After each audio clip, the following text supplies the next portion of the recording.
তার সঙ্গে আরো একটা আমাদের এলাকার ছেলেদের যে অভ্যেস, একটা কোরবানির পশু আসছে তাকে কত সম্মান করতে হবে।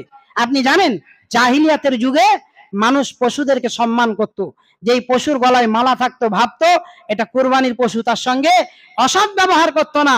আর আমাদের ছেলেরা ট্রাক থেকে গরু না নামতে নামতেই হো হো হো চালু করে দিল। সরকার গরু বন্ধ করবে না তো কি করবে? কার জন্য করছে গরু বন্ধটা? এই আমাদের জন্যই করছে। একটা গরু না নামতে নামতে 50টা গরু ওর পিছনে দৌড়াতে আরম্ভ করে। ও গরুও ভাবে আমি তো গরু, এরা আবার কারা?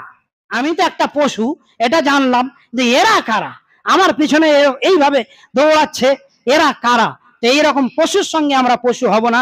আমরা মুসলিম, আমরা জাতিকে সঠিক শিক্ষা দিতে এসেছি, আমরা শান্তির বার্তা ছড়াতে এসেছি। এটা নয় যে মসজিদে নামাজ চলছে আর একটা গরু যাচ্ছে হই হই করে। একটা মানুষ হার্ট অ্যাটাক, একটা বয়স্ক মানুষ রাস্তা দিয়ে হেঁটে আসছে, আপনি হই হই করলেন আর গরুটা গিয়ে মারল ওই লোকটিকে, লোকটি মারা গেল।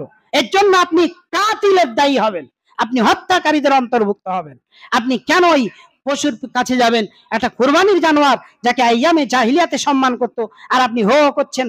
আল্লাহ তাবারক ওয়া তাআলা আমাদের সকলকেই সঠিক জ্ঞান তুমি দান করো এবং সঠিক বুঝ দান করো এবং সেইভাবে আমাদেরকে আমল করার তৌফিক দান করো।